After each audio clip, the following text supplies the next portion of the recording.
Good morning all students, I am श्रेय अग्रवाल। बेटे, आपकी जो बिजनेस स्टडीज़ का चैप्टर 2 है, आज मैं थोड़ा सा इसका रिवीजन करा रहा हूँ ताकि फिर हम कल से नया जो टॉपिक है उसको पढ़ सकें। बहुत ध्यान से सब बच्चे समझिएगा, क्योंकि ये जो चैप्टर है आपकी बुक का सबसे इम्पोर्टेंट चैप्टर है और ये इन फ्यूचर में भी आपके हर कॉम्पिटिटिव एग्जाम्स में आता है। तो इस चैप्टर का नाम है बच्चों forms of business organisation. Forms of business organisation का मतलब ये होता है कि हम बिजनेस ऑर्गेनाइजेशन को किस किस तरह से बिजनेस को हम अपने चला सकते हैं। तो ध्यान देंगे, इसमें सबसे पहला आता है आपका इंट्रोडक्शन। इंट्रोडक्शन का मतलब ये होता है बच्चों कि उस बिजनेस में क्या है। देखिए, सबसे पहले इसमें आपको बताया गया है कि a business enterprise is an institutional arrangement to form any business activity. कि कोई भी बिजनेस एंटरप्राइज होता है वो एक ऐसा इंस्टीट्यूशनल अरेंजमेंट होता है जो क्या काम करता है, बिजनेस की एक्टिविटीज़ को फॉर्म करता है। यानी मतलब बिजनेस की एक्टिविटीज़ को इस तरह से यूज़ करता है कि ताकि हम अपने बिजनेस को प्रॉपर्ली चला सकें। On the basis of ownership business enterprises can be divided into 3 categories. अगर मैं ओनरशिप की बात करूं तो उसके हिसाब से हम अपने बिजनेस को 3 कैटेगरीज में डिवाइड कर सकते हैं। सबसे पहला आता है प्राइवेट सेक्टर एंटरप्राइजेज। नाम से पता चल रहा है प्राइवेट का मतलब होता है बेटा सेल्फ, जिसमें अपना खुद का बिजनेस लोग करते हैं, उसमें गवर्नमेंट का कोई कंट्रोल नहीं होता। जो भी कोई बिजनेस होता है वो प्राइवेटली इंडिविजुअल पर्सनस के द्वारा किया जाता है। जैसे आप कह सकते हैं कि कोई भी प्राइवेट फर्म होती है। प्राइवेट वर्ड के साथ में लिमिटेड लगाना भी जरूरी होता है। तो देखो क्या कहा, the business enterprise which are owned, controlled and managed by private individuals are known as private sector enterprises। कुछ ऐसे बिजनेस होते हैं बच्चों जो सेल्फ कंट्रोल किए जाते हैं, जिसमें केवल प्रॉफिट देखा जाता है, उसको प्राइवेट सेक्टर एंटरप्राइजेज बोला जाता है।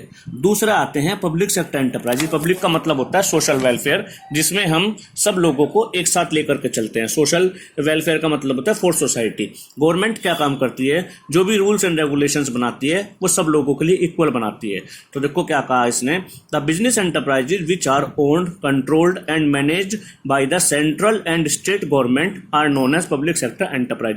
कोई भी ऐसा बिजनेस जो गवर्नमेंट के थ्रू चलता है, a business which has been organised by the government which are of state and central that are called public sector enterprises. बेटे कोशिश करें इंग्लिश टू इंग्लिश ही मैं आपको समझाऊं, क्योंकि you are studying in CBSE board. Now the third point focus is joint sector enterprise.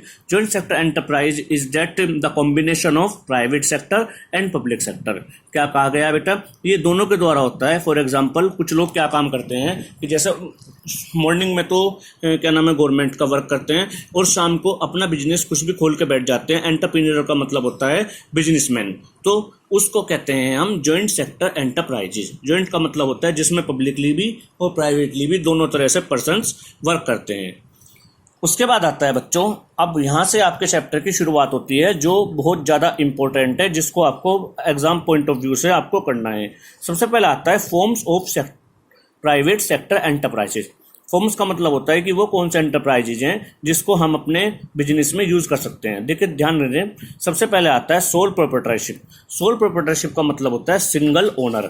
जैसे soul का मतलब होता है सिंगल और प्रोप्राइटरशिप का मतलब होता है ओनर, कि जो कोई भी बिजनेस किसी सिंगल पर्सन के द्वारा चलाया जाता है उसको सोल प्रोप्राइटरशिप बोला जाता है। क्या कहा देखो बच्चों, it means a form organisation which there is only one owner of business. ये ऐसी फॉर्म से बिजनेस ऑर्गेनाइजेशन की जिसमें केवल एक ही ओनर होता है पूरे बिजनेस का। He himself manages in only the receipt of all losses and profits. वो सिंगल पर्सन क्या काम करता है, जो भी बिजनेस में उसको प्रॉफिट होता है या लॉस होता है वो उसको खुद ही मैनेज करता है। क्योंकि जो पर्सन होता है इसको रिस्क बियरर कहा जाता है, कि जब तक वो कोई बिजनेस को रिस्क लेके स्टार्ट नहीं करेगा तब तक उसको प्रॉफिट और लॉस का एस्टिमेशन नहीं हो पाएगा। एक अकॉर्डिंग टू जेएल एंसन, इन्होंने भी यही कहा है कि sole proprietorship soul trader business is a type of business unit. एक ऐसी बिजनेस यूनिट होती है जिसमें ध्यान देंगे वेयर वन पर्सन। देखो बेटा, वन पर्सन का मतलब होता है सोल प्रोप्राइटरशिप में केवल सिंगल पर्सन होता है। Where one person is solely responsible for providing the capital, bearing the risk and for the management of business. देखिए, मैंने आपको अभी बताया था कि सोल प्रोप्राइटरशिप क्या होता है, रिस्क बियरर पर्सन होता है कि जो पूरे बिजनेस में क्या करता है, रिस्क भी लेता है, क्योंकि जब वो कोई बिजनेस स्टार्ट करता है तो उसको बिजनेस में प्रॉफिट भी हो सकता है, लॉस भी हो सकता है। जब उसको इस तरह की स्टेज आती है तो उसको सर्वाइवल स्टेज कहते हैं, जिसमें नो प्रॉफिट नो लॉस होता है। तो ये इसकी सबसे पहली ओपनिंग स्टेज होती है, जिसमें कोई सिंगल पर्सन किसी भी बिजनेस को इस तरह से मैनेज करता है ताकि वो फुली रिस्पॉन्सिबल हो सके और वो अपने बिजनेस में इतना हार्ड वर्क करे कि ताकि उसको ईजिली फ्यूचर में भी प्रॉफिट गेट हो सके। उसके बाद आते हैं इसके फीचर्स। सबसे पहला आता है सिंगल ओनरशिप। देखिए बच्चों, नाम से पता चल रहा है सिंगल ओनरशिप क्या होता है। One is sole owner of all the assets and resources of the business. एक ही पर्सन पूरे बिजनेस का क्या होता है, जितने भी उसके एसेट्स होते हैं, एसेट्स का मतलब होता है उसकी प्रॉपर्टी होते हैं, उसका खुद ही पूरा का पूरा क्या नाम होता है, मालिक होता है। जैसा आपने हिंदी में सुना होगा होल सोल मालिक, तो उसको ही सोल प्रोप्राइटरशिप कहा जाता है। दूसरा आता है नो सेपरेट लीगल एंटिटी। क्या मतलब है इसका, कि इस बिजनेस को चलाने के लिए कोई भी गवर्नमेंट का सर्टिफिकेट लेने की ज़रूरत नहीं है। जितनी भी एसेट्स होती हैं, लायबिलिटीज़ होती हैं, वो सारी की सारी खुद बिजनेसमैन की खुद की होती हैं। ऐसी ही थर्ड पॉइंट भी सेम यही है, नो लीगल फॉर्मेलिटीज़। इसके लिए कोई लीगल फॉर्मेलिटीज़ की ज़रूरत नहीं होती है। जो भी बिजनेस होता है वो पूरा का पूरा उसी पर्सन के द्वारा क्या किया जाता है बेटा, मैनेज किया जाता है। उसके बाद आता है कंट्रोल एंड मैनेजमेंट। साफ कह रहा है कि सोल प्रोप्राइटरशिप का फुल कंट्रोल होता है अपने बिजनेस पर, और वो खुद की अपनी एडवाइस से उस बिजनेस को चलाता है। फिर आता है अनलिमिटेड लाइबिलिटी।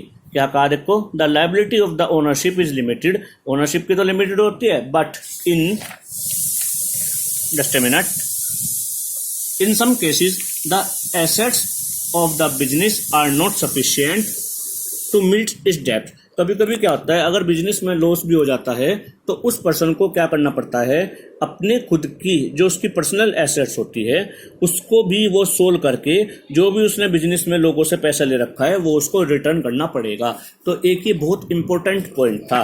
उसके बाद आता है बच्चों suitable for some special form of business. कुछ बिजनेस ऐसे होते हैं जिसमें बहुत ज़्यादा प्रॉफिट होता है, या कोई भी जो स्मॉल स्केल एक्टिविटीज़ होती है जैसे एग्रीकल्चर, बेकरी, ब्यूटी पार्लर, तो इनके थ्रू भी हम अपने बिजनेस को बहुत ईजिली चला सकते हैं।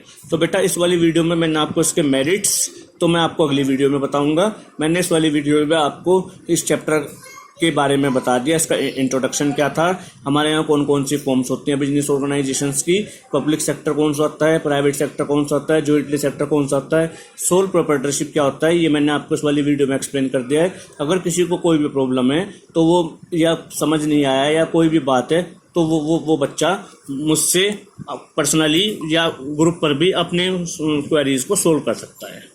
Thank you.